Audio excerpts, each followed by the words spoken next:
Om Swastiastu. Oke, anak-anakku kelas 11. Pada kesempatan hari ini kita akan lanjut ke materi ya. Sebelumnya yang ingin saya sampaikan itu jaga kesehatan, terapkan protokol kesehatan ya, agar kita terhindar yang namanya virus. Ya, istilahnya pada masa sekarang ini sebenarnya kita diuji,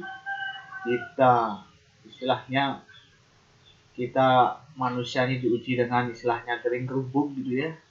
Bukan binatang aja, ayamnya yang gerubuk, kita pun sebenarnya sekarang terkena istilah gerubuk gitu. Inilah penyakitnya gitu.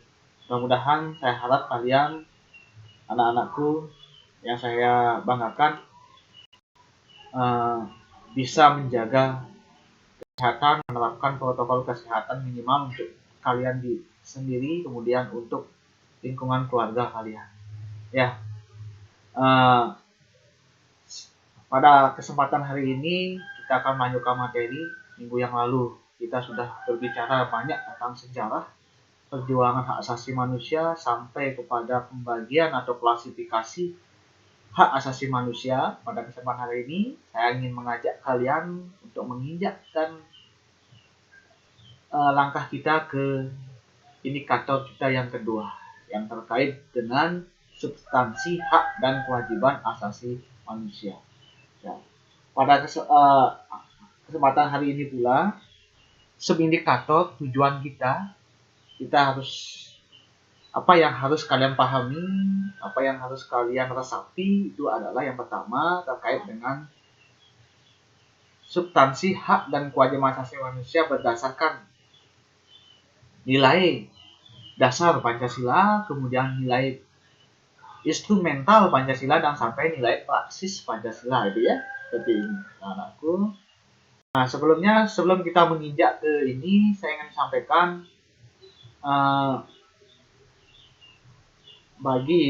tolong ya penuhi kewajiban kalian gitu terkait dengan pembayaran jarak jauh. Jadi jangan kalian berpikir bahwa kalian dianggap apa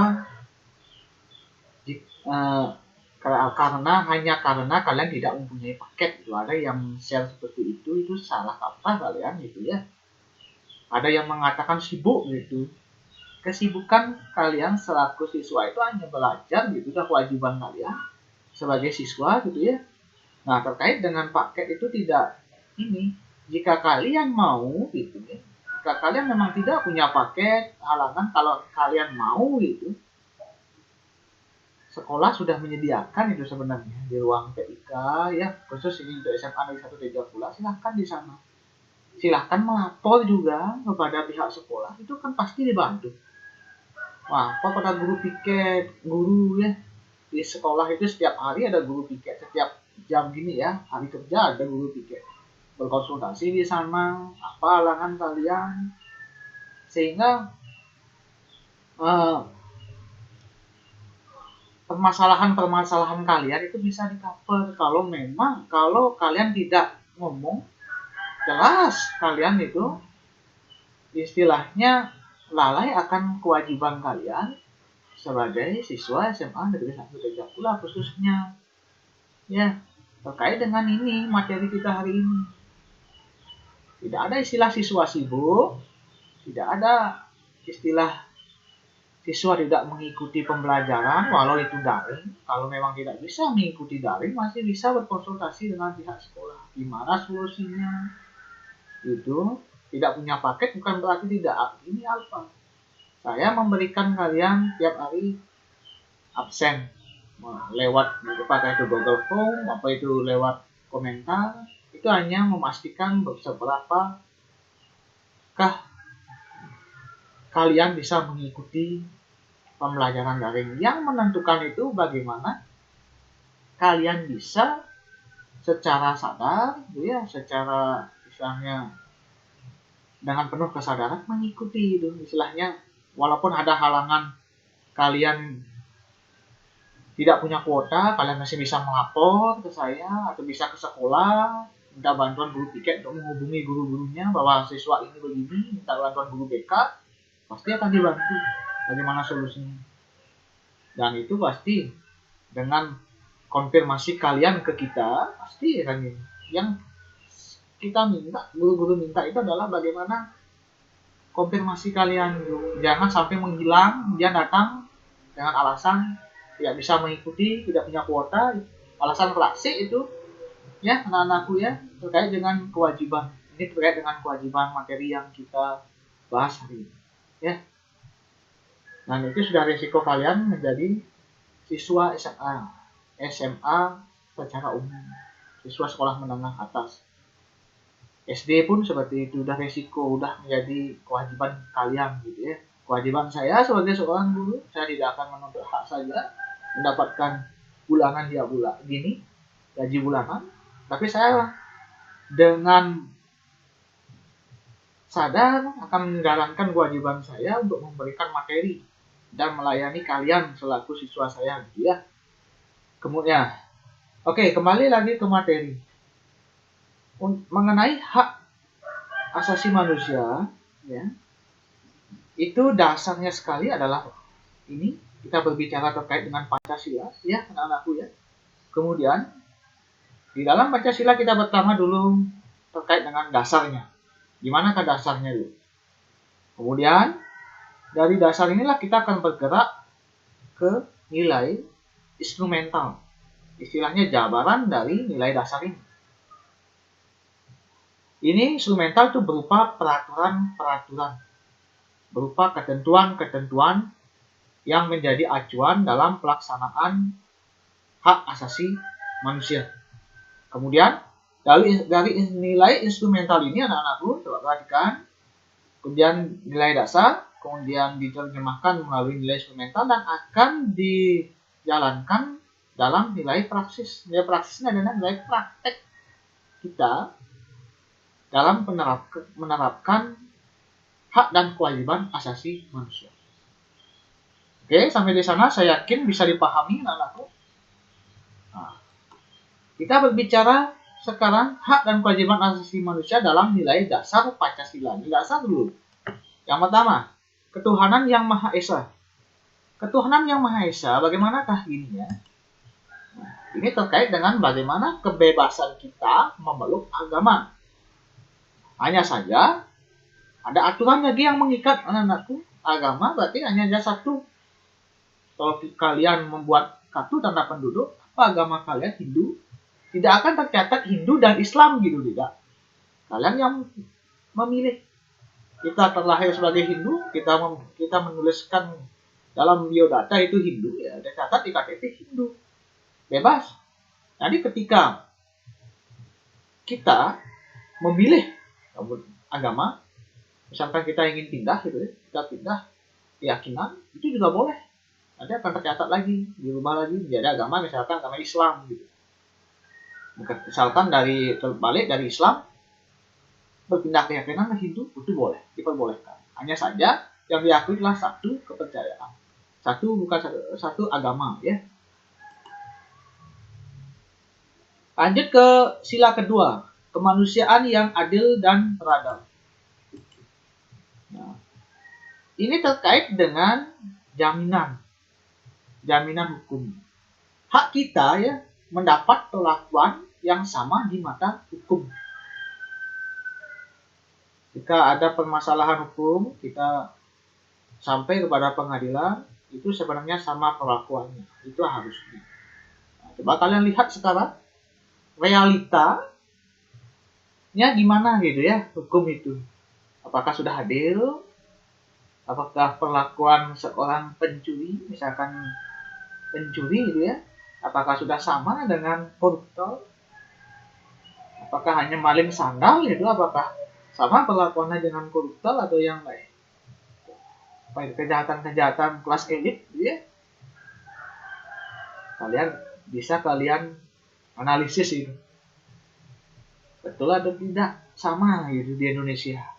Tetapi secara teori itu harus mendapat jaminan pelayanan hukum yang sama. Tidak boleh membeda-beda.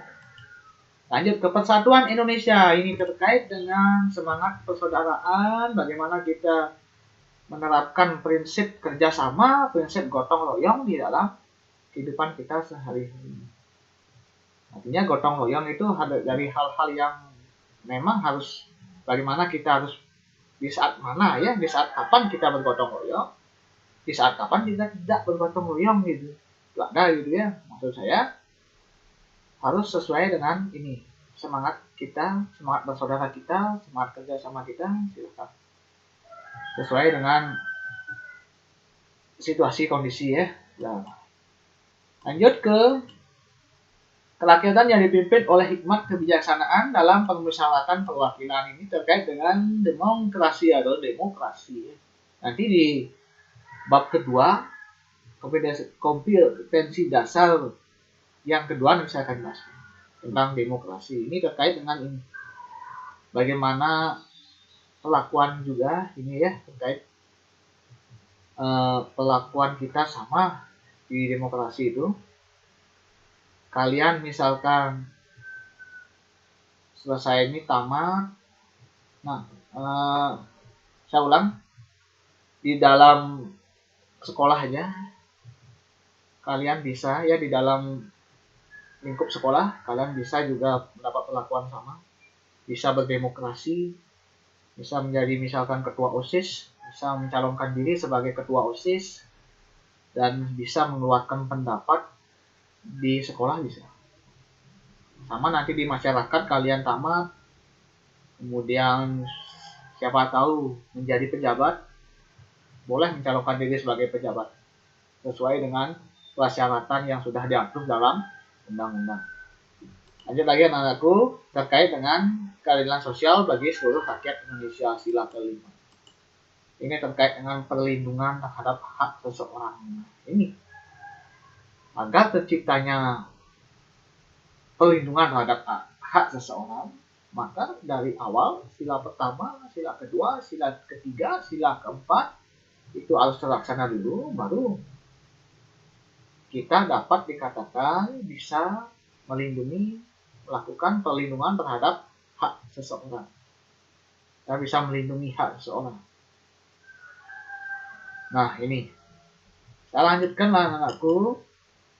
Nah, ke hak dan kewajiban asasi manusia dalam nilai instrumental Pancasila. Banyak sekali peraturan. Hanya saya akan ambil di dalam presentasi online ini adalah 5 saja. Yang pertama itu ada di yang paling dasar instrumental kita, yaitu Undang-Undang Dasar Negara Republik Indonesia tahun 1945 pada pasal 28A sampai dengan 28C, semua terkait dengan hak asasi manusia.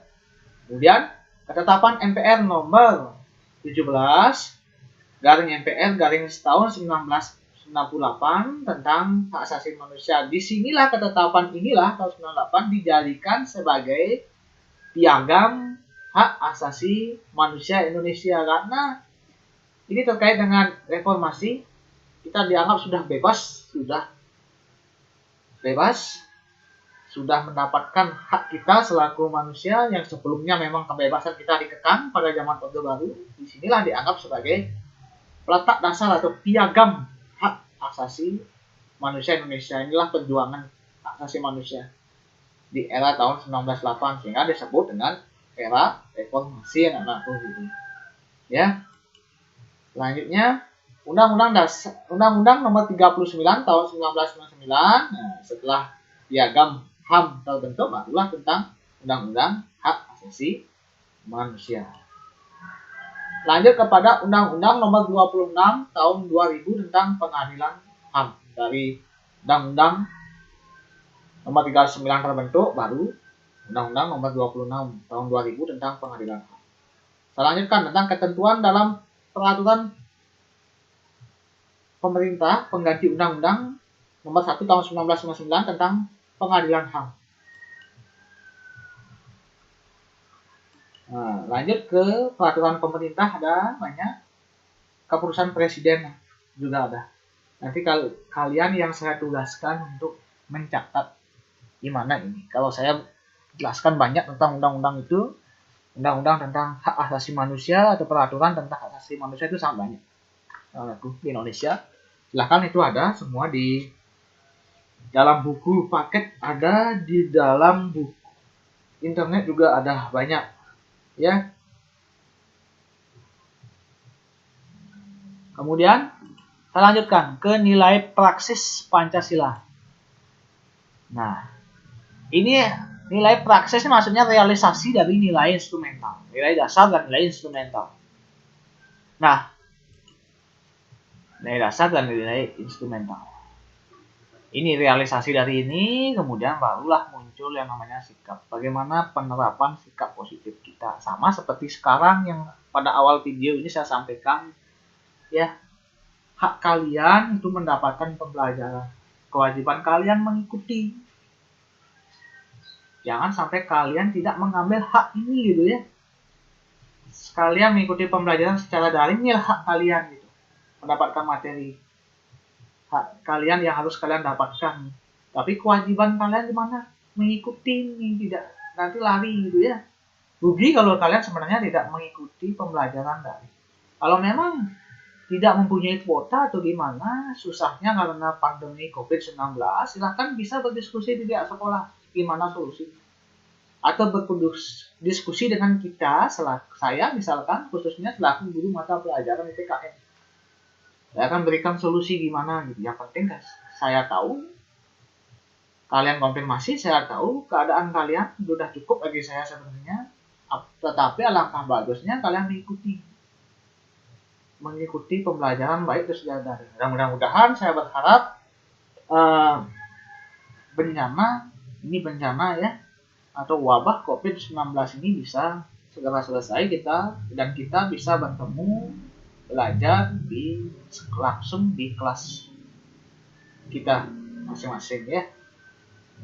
Oke, anak-anakku, itu yang ingin saya sampaikan. Ini tugas ketiga. Tagihan tugas ketiga itu lingkungan, ada lingkungan keluarga, sekolah, masyarakat, bangsa, dan negara. Bagaimana contoh perilaku kita dalam menerapkan hak asasi manusia ya. Apa yang sikap perilaku yang bagus yang bisa kalian tampilkan di dalam lingkungan keluarga, sekolah, masyarakat, bangsa, dan negara terkait penghormatan terhadap hak asasi manusia. Oke, itu yang bisa saya sampaikan anakku, tidak banyak. Mudah-mudahan bisa diikuti dengan baik. Saya tutup pertemuan kita hari ini dengan menghanturkan Parama Santi. Om Santi Santi Santi.